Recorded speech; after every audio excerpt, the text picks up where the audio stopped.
एक बार एक युवा शिष्य ने महात्मा गौतम बुद्ध से सवाल किया कि गुरुदेव, मानव जीवन का परम लक्ष्य क्या है और हम उसे कैसे प्राप्त कर सकते हैं। तब महात्मा बुद्ध ने उत्तर दिया कि निर्धन आदमी के लिए धन कमाना परम लक्ष्य होता है। एक बीमार मनुष्य के लिए स्वस्थ शरीर सबसे बड़ा लक्ष्य होता है। किसी भी इंसान के पास जिस भी चीज की कमी होती है वही उसका परम लक्ष्य बन जाती है। उसे प्राप्त करने के लिए वह हर संभव प्रयास करता है, कई प्रकार के षड्यंत्र रचता रहता है, उस वस्तु की कमी को पूरा करने के लिए भरपूर मेहनत भी करता है। लेकिन जब वह अपने लक्ष्य को प्राप्त कर लेता है तो उस चीज में उसकी रुचि खत्म हो जाती है, उसका रस बिल्कुल खत्म हो जाता है। सांसारिक लक्ष्यों की प्राप्ति से मन का भराव कभी नहीं हो सकता। मानव जीवन का परम लक्ष्य खुद के मन पर नियंत्रण होना चाहिए, क्योंकि मनुष्य का मन ही है जो उसे शांति की ओर ले जा सकता है। इसके अलावा और कोई रास्ता नहीं है। आप चाहे जीवन में कुछ भी हासिल कर लो, लेकिन उन चीजों से आपके मन का भराव कभी नहीं होगा। मन ही हमारे अंदर अशांति पैदा करता है। अगर उस मन को समझ लिया जाए और उसे अपने नियंत्रण में कर लिया जाए तो वो हमें कभी भी अशांत नहीं कर पाएगा। वह अशांति इसीलिए पैदा कर पाता है क्योंकि हम अपने मन को समझने का प्रयास ही नहीं करते। मन को समझने का काम एक दिन में नहीं हो सकता। धीरे धीरे अभ्यास के साथ मन की चाल पकड़ में आने लगती है। अपने मन पर नियंत्रण पाने के बाद तुम किसी भी चीज को, किसी भी वस्तु को या फिर किसी भी सांसारिक लक्ष्य को बड़ी आसानी के साथ प्राप्त कर सकते हो। किसी भी लक्ष्य को प्राप्त करने के लिए मेहनत करनी पड़ती है, लेकिन मेहनत करने का हमारा मन नहीं करता है। ये मन ही होता है जो हमें अपने लक्ष्य की ओर नहीं बढ़ने देता, उसमें से रुचि खत्म कर देता है। शिष्य ने महात्मा बुद्ध से दूसरा सवाल पूछा कि गुरुदेव, दुनिया में सबसे बड़ा कर्म कौन सा है। महात्मा बुद्ध बड़े ही शांत स्वर में उत्तर दिया कि बिना लक्ष्य का कर्म ही असली कर्म होता है। हम जब भी कर्म करते हैं तो उसके पीछे हमारा कुछ ना कुछ लालच जुड़ा होता है, कुछ ना कुछ पाने की अभिलाषा होती है, और वही लालच, वही अभिलाषा उस कर्म को निष्कर्म बना देती है। अगर तुम बिना कोई उम्मीद लगाए सिर्फ कर्म करते रहोगे तो तुम्हारे कर्म में ही तुम्हें सारा रस मिलने लगेगा। जिस प्रकार असली आनंद सफर का होता है, ना कि मंजिल का, उसी प्रकार असली आनंद कर्म का होता है, ना कि लक्ष्य प्राप्त करने का। लक्ष्य प्राप्त करना तो हमारा अंतिम पड़ाव है, वह तो हमारी मंजिल है। उसमें क्या आनंद मिलेगा। किसी भी कर्म को करने से पहले मनुष्य अपना लक्ष्य सुनिश्चित कर लेते हैं, और यही उनकी सबसे बड़ी भूल होती है, क्योंकि लक्ष्य सुनिश्चित करने के बाद उनका ध्यान सिर्फ लक्ष्य पर लगा रहता है। कर्म करने पर से उनका ध्यान हट जाता है। शिष्य ने फिर से पूछा कि गुरुदेव, बिना लक्ष्य को सुनिश्चित किए हुए कोई कर्म करेगा ही क्यों। क्योंकि जब मनुष्य अपना लक्ष्य निर्धारित करता है तब उसी के अनुसार तो वह कर्म करता है। अगर वह अपना लक्ष्य ही सुनिश्चित नहीं करेगा तो उसे फिर कर्म करने की आवश्यकता ही क्या है। फिर महात्मा बुद्ध ने उत्तर देते हुए कहा कि मान लो तुमने कोई लक्ष्य सुनिश्चित किया, उसके अनुसार कर्म भी किए और फिर वह लक्ष्य भी प्राप्त कर लिया, लेकिन लक्ष्य प्राप्त होने के बाद तुम क्या करोगे। लक्ष्य प्राप्त करना ही जीवन का लक्ष्य नहीं है। जीवन तो उसके बाद भी होता है, तो फिर उसके बाद के जीवन में तुम क्या करोगे। अब लक्ष्य तो तुम्हें प्राप्त हो चुका है, अब तो यहां तुम्हें मर जाना चाहिए या फिर कोई दूसरा लक्ष्य ढूंढना चाहिए, क्योंकि अब करने के लिए तुम्हारे पास कुछ बचा ही नहीं है। तुम अंतिम पड़ाव पर पहुंच चुके हो। जीवन तुम्हें लक्ष्य प्राप्त करने के लिए नहीं मिला, जीवन तो जीने के लिए मिला है। हर एक पल को तुम जी खोल कर जी सको। अगर कर्म को भूलकर लक्ष्य के पीछे भागते रहोगे तो एक लक्ष्य पूरा होने के बाद तुम दूसरे लक्ष्य के पीछे भागोगे, और इसी प्रकार जीवन पर्यंत भागते ही रहोगे और रुकना तो कभी सीख ही नहीं पाओगे। और वहीं पर अगर तुम कर्म का आनंद लेना सीख गए तो लक्ष्य को भूलकर सिर्फ कर्म करने पर अपना ध्यान केंद्रित करोगे। इस प्रकार का मन जिस इंसान का होता है वह किसी भी कार्य को पूरी रुचि के साथ करेगा और उसे आधा अधूरा नहीं करेगा, क्योंकि उसका पूरा ध्यान उस कर्म को करने पर लगा हुआ होगा। फिर महात्मा बुद्ध ने उदाहरण देते हुए समझाया कि मान लो कि दो लोगों को एक पहाड़ी पर चढ़ने के लिए भेजा जाता है। उस पहाड़ी के शिखर पर पहुंचना ही उनका अंतिम लक्ष्य है। उन दोनों में से एक इंसान उस पहाड़ी के शिखर को देखता हुआ चल रहा है और दूसरा अपने कदमों पर ध्यान लगाकर चल रहा है, जिसका ध्यान शिखर पर टिका हुआ है। उसकी चेतना भविष्य में भटक रही है, और जो अपने कदमों पर ध्यान लगाता हुआ बढ़ रहा है वही वास्तविकता में वर्तमान में उपस्थित है, क्योंकि उसके कदम वर्तमान में चल रहे हैं और जो शिखर पर पहुंचने का लक्ष्य है। शिखर की तरफ देखने वाला व्यक्ति हो सकता है कि ठोकर खाकर गिर पड़े, लेकिन जो अपने कदमों पर ध्यान लगाकर चल रहा है उसको कभी भी ठोकर नहीं लगेगी।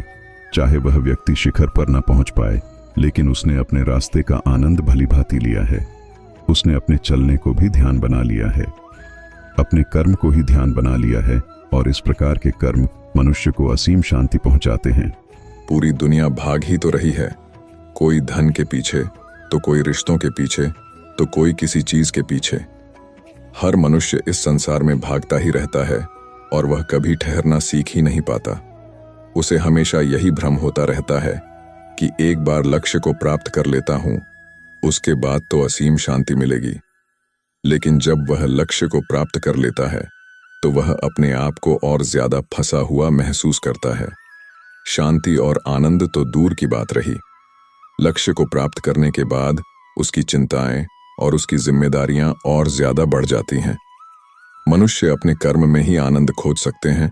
जहां पर मनुष्य संतुष्ट होना सीख लेता है, वहीं पर उसके जीवन में शांति का प्रवेश होने लगता है।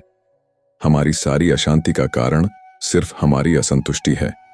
अपने आसपास नजर घुमाएंगे तो ऐसे बहुत से लोग नजर आएंगे जिन्होंने जीवन में लक्ष्य तो प्राप्त कर लिया, लेकिन वह लक्ष्य प्राप्त करने के बाद उनका जीवन और ज्यादा अशांति से भर गया।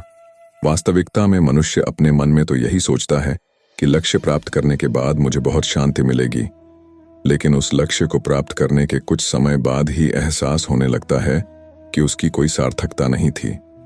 मन की आकांक्षाएं अनगिनत होती हैं। शिष्य ने फिर से सवाल पूछा कि भगवान, तो फिर क्या जीवन में कोई लक्ष्य नहीं होना चाहिए? क्या हमें बिना लक्ष्य के ही जीना चाहिए? ऐसे तो हमारे और जानवरों के जीवन में कोई भेद ही नहीं होगा। तब भगवान बुद्ध ने उत्तर दिया कि लक्ष्य की प्राप्ति उस कर्म को करने पर निर्भर होता है। अगर तुम किसी कर्म को पूरा मन लगाकर पूरे ध्यान से करोगे तो निश्चित है कि उसका परिणाम भी तुम्हें उचित ही मिलेगा। तुम अपने जीवन में कर्म करते जाओ, फल की चिंता मत करो, फल तुम्हें अपने आप प्राप्त होंगे। तुम बस अपने कर्म पर ध्यान टिका कर रखो। लेकिन भूल तो यही होती है कि हम ज्यादा समय तक सिर्फ कर्म पर अपना ध्यान टिका कर नहीं रख पाते। हमारा मन परिणाम के बारे में ज्यादा सोचने लगता है। परिणाम भविष्य का रूप होता है। वर्तमान में तुम परिणाम के बारे में नहीं सोच सकते। परिणाम भविष्य में घटित होने वाली घटना है और ध्यान तुम्हें भविष्य से वर्तमान में खींच कर लेकर आता है। सारी चिंता, सारे तनाव का कारण भविष्य और अतीत की कल्पना होती है। या तो हम अतीत के बारे में सोचते रहते हैं या फिर भविष्य की कल्पना करते रहते हैं। अपने दैनिक जीवन में भी हम बहुत से कर्म ऐसे करते हैं जिनके पीछे कोई लक्ष्य नहीं जुड़ा होता, जैसे कि खाना, टहलना या फिर दूसरों से बातचीत करना। इनके पीछे कोई लक्ष्य नहीं होता और इन्हीं कर्मों को अगर पूरा ध्यान लगाकर किया जाए तो तुम्हारा हर कर्म ध्यान बनता चला जाएगा। फिर तुम्हें ध्यान करने के लिए अलग से बैठने की जरूरत नहीं होगी। जब भी तुम अपनी आंख बंद करके ध्यान लगाने की कोशिश करोगे तो तुम उसी क्षण उस ध्यान की गहराई में जा पाओगे, क्योंकि तुमने दैनिक जीवन में ध्यान का अभ्यास किया है और अपने हर कर्म को ध्यान बना लिया है। अपने हर एक कर्म को ध्यान बनाने का मैं तुम्हें एक तरीका बता सकता हूं। धीरे धीरे अभ्यास के साथ तुम इतने निपुण हो जाओगे कि तुम एक ही जगह पर अपना ध्यान बहुत देर तक टिका कर रख पाओगे और तब तुम किसी भी सांसारिक लक्ष्य को बड़ी ही आसानी के साथ प्राप्त कर सकते हो। तुम सबसे पहले कोई भी कर्म कर रहे हो तो पूरा ध्यान उस कर्म को करने में लगाओ, और यह बहुत ही आसान होता है। इसका अभ्यास हम रोजमर्रा की जिंदगी में भी कर सकते हैं। जैसे कि अगर तुम खाना खाते हो तो पूरा ध्यान खाना खाने पे लगा दो। खाना खाते समय अगर कोई विचार आ रहा है तो फिर से अपना ध्यान खाना खाने पर लेकर आओ। रोटी को चबा रहे हो तो चबाने पर ध्यान लगाओ, और अगर पानी पी रहे हो तो पानी पीने पर ध्यान केंद्रित करो। शुरुआत में थोड़ी समस्याएं आएंगी, आप विचारों में भटक जाएंगे, आपको खुद ध्यान नहीं रहेगा, लेकिन जब भी ध्यान आए अपने ध्यान को खींचकर वापस वहीं पर लेकर आओ और धीरे धीरे अभ्यास के साथ आप विचार शून्य होते जाएंगे। अभी तो खाना खाते समय तुम कुछ और सोच रहे होते हो, तुम्हारा शरीर वहां पर होता है, लेकिन तुम्हारा मन कहीं और भटक रहा होता है। वह भविष्य की कल्पना कर रहा होता है या अतीत की यादों में खोया रहता है। लेकिन जब धीरे धीरे समय के साथ कर्म पर ध्यान टिकाना शुरू हो जाएगा तो तुम्हारे मन का दर्पण एकदम साफ हो जाएगा। उसके ऊपर विचारों का कीचड़ नहीं रहेगा, बिल्कुल स्पष्ट नजर आएगा। और जब मन साफ हो जाता है तो उसमें आनंद की झलकियां आने लगती हैं। तब हमें पता चलता है कि जीवन का असली आनंद क्या है, जीवन का असली रस क्या है। जीवन का रस विचारों में डूबे रहना नहीं है, बल्कि विचारों से मुक्त होकर, विचार शून्य होकर जीवन जीना है। विचार शून्य होकर रस लेना है, विचार शून्य होकर आनंद को महसूस करना है। जीवन में तनाव का सबसे बड़ा कारण होता है विचारों से भरे रहना, निरर्थक बातों के बारे में सोचना, जिनसे निरर्थक भावनाएं पैदा होती हैं, जैसे कि जलन, गुस्सा, और यही सारी चीजें अशांति का सबसे बड़ा कारण होती है।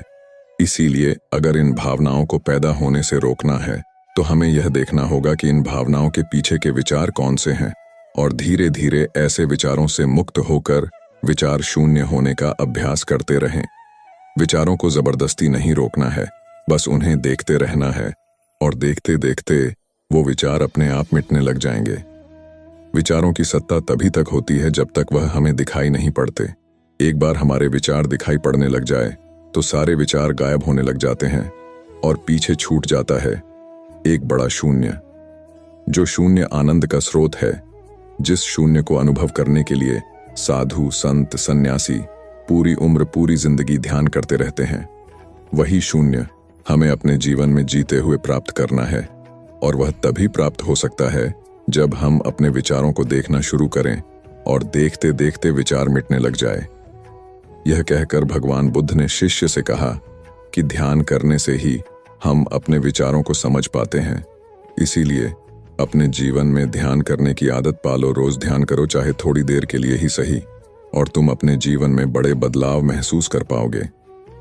जीवन को लेकर तुम्हारी समझ अपने आप बढ़ने लगेगी। तुम्हारे अंदर जितने भी सवाल हैं वह अपने आप मिटने लग जाएंगे। इसी तरह और भी मोटिवेशनल वीडियो देखने के लिए चैनल को लाइक करें, शेयर करें और सब्सक्राइब करें, और बेल आइकन को जरूर प्रेस करें ताकि नए वीडियो का नोटिफिकेशन आपको मिलता रहे। धन्यवाद।